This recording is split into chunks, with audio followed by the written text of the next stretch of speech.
फरमान को वापस लेती लिया हैं। गया, वापस लिया गया। उत्तर प्रदेश के मेरठ के सरधना की एक घटना है जहां एक वेज बिरयानी बेचने वाला एक शख्स, उसको कुछ राजनेता, जी ऐसे ही अंध राजनेता जो हैं, उन लोगों ने उसके जी ठेले को गिरा दिया, उसके पूरे जी सामान को फेंक डाला। मालूम हुआ बेचारा रो रहा है, बोल रहा है नहीं जी हम वेज बेच रहे हैं, आप नॉन वेज बिरयानी के नाम पे ऐसे कर रहे हो। तो ये जो नफरत की आग फैलाई जा रही है, इस पर थोड़ा जी आपकी पहली प्रतिक्रिया, बहुत दिनों बाद आपसे मुलाकात भी हो रही है, आपकी पहली प्रतिक्रिया जी। चाहूंगा। और साथ में आखिर में इन सब के बाद आखिर में आपसे उस पर भी टिप्पणी चाहूंगा कि महाराष्ट्र की राजनीति को क्या अब हिंदुत्व की के तरफ मोल्ड होते हुए देखेंगे, और क्या राज ठाकरे को कोई नया ठिकाना मिलने जा रहा है, साथ मिलने जा रहा है क्या बीजेपी का? अगर अगर बात शुरू करें बंबई से, तो राज ठाकरे का जो स्टेटमेंट आपने देखा है, ये बात यहाँ से शुरू नहीं हुई। बात शुरू हुई असल में बीजेपी के बॉम्बे के जो प्रेसिडेंट हैं वो, और उनके साथ उनके अनुयायी जो हैं, वो पिछले हफ्ते जाके पुलिस कमिश्नर से मिले थे। और पुलिस कमिश्नर से मिलके उन्होंने ज्ञापन दिया था कि मस्जिदों से लाउड स्पीकर को जो है हटाया जाए।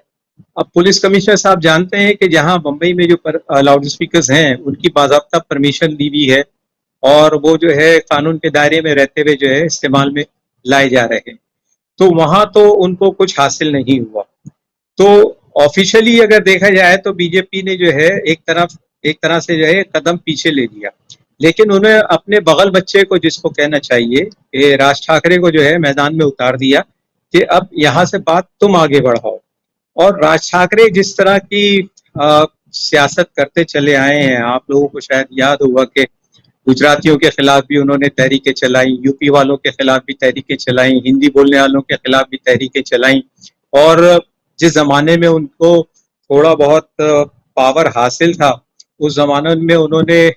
वायलेंस का भी सहारा लिया और मारपीट के जरिए भी जो है अपने आप को एस्टेब्लिश करने की कोशिश की। लेकिन इस चीज को ज्यादा दिनों तक खींचा नहीं जा सका, और उनको जो है बिल आखिर मेन स्ट्रीम पॉलिटिक्स में जो है जो वहाँ की जरूरियात हैं उनके हिसाब से जो है अपने आप को ढालना पड़ा।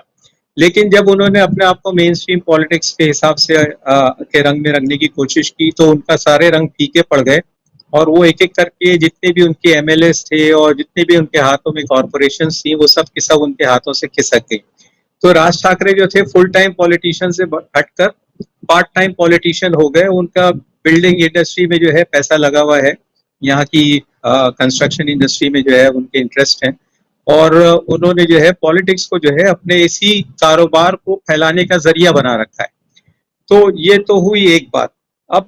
दूसरी बात ये कि वो मारूं घुटना फूटे आंख वाली बात है कि भाई अगर आपको हनुमान चालीसा पढ़ना ही है तो आप शौक से पढ़िए, लेकिन ये क्या तुक है कि आप मस्जिदों के सामने पढ़ें। आपके मजहब में इस तरह की कहाँ कोई चीज लिखी हुई है कि भाई आप जो है मस्जिदों में जब अजान हो रही है तो आप हनुमान चालीसा जो है उसके साथ साथ जो है उसका पाठ करना शुरू कर दें। आपके यहाँ हनुमान चालीसा के प्रोग्राम्स होते हैं और होते रहेंगे, पहले भी हुए हैं, अब भी होंगे। और लेकिन ये कि उनको मस्जिदों के सामने ही आप लेकर आए, तो इसके माने ये है कि आपकी नीयत जो है वो हनुमान चालीसा पढ़ना नहीं है, बल्कि दूसरों को डिस्टर्ब करना है। तो वो ये रहा है कि हमारी ये जो पूरी पॉलिटिकल बैकग्राउंड में जो ये जो तमाम चीजें, जो पॉइंटर्स जो चल रहे हैं, जो छोटे छोटे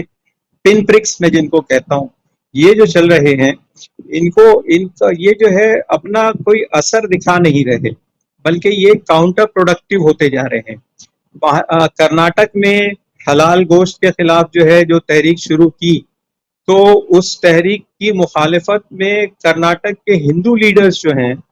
वो जो है उतर आए हैं, और उन्होंने जो है जिसको कहते हैं ना विद अ वेंचियंस, मुसलमानों की दुकानों से जो है गोश्त खरीदने का फैसला किया और वहां से लाइन लगाकर जो है गोश्त खरीदना शुरू किया। तो वो जो तहरीक जो थी कि हलाल मीट के खिलाफ जो है तहरीक चलाई जाएगी, उस तहरीक की हवा खुद ब खुद जो है निकलती चली जा रही है। इसी तरह के इनके जो दूसरे जो इनसे वाकयात आप जो देखते हैं कि वेजिटेरियन बिरयानी बेचने वाले को भी जो है आपने जो है मारना पीटना शुरू कर दिया, उसका सामान बिखेर दिया सड़क पे और उसके खिलाफ जो है उसको जो है मारपीट की। इस किस्म के जो वाकयात होते हैं, तो इससे कोई बहुत पॉजिटिव मैसेज जो है इनका नहीं जाता।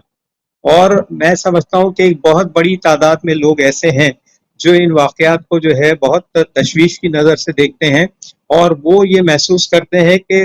This is going beyond the boundaries, आप रेड लाइंस क्रॉस कर रहे हैं, और आप जो है वो ऐसा कुछ नहीं कर रहे हैं जिससे हिंदुत्व की तहरीक को कोई फायदा हो, या हिंदू मजहब को जो है किसी किस्म का जो है उससे ताकत हासिल हो। ऑन द कॉन्ट्ररी, आप इसको जो है डिफेंसिव पर ले आए हैं। सारी दुनिया में जब इस चीज का चर्चा होता है तो आपको जो है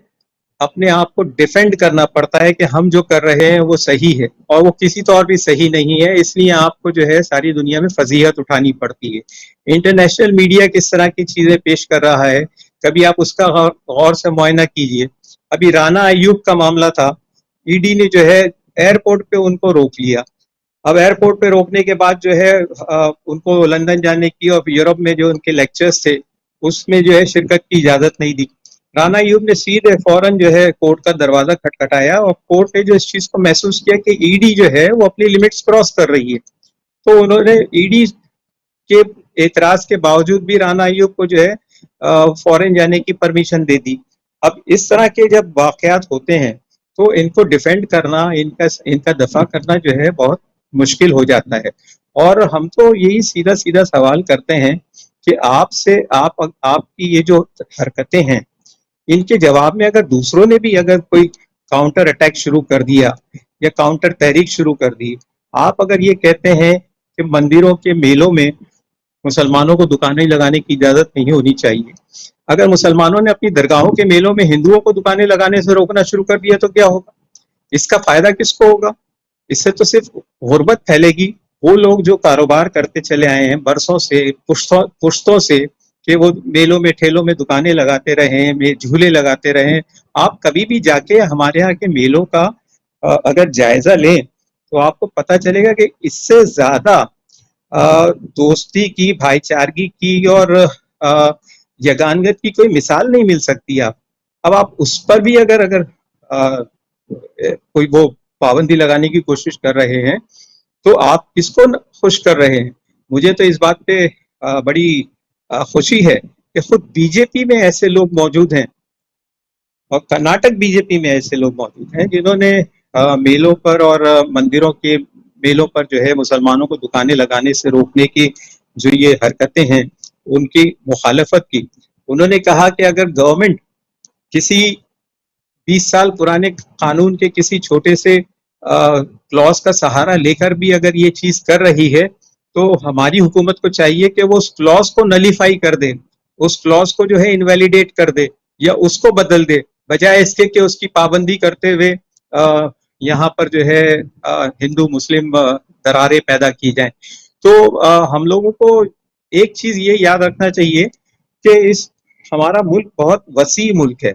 और हमारे यहाँ जी आरजी पैरेलल साहब, आपके करंट्स पास आरजी साहब आऊंगा, और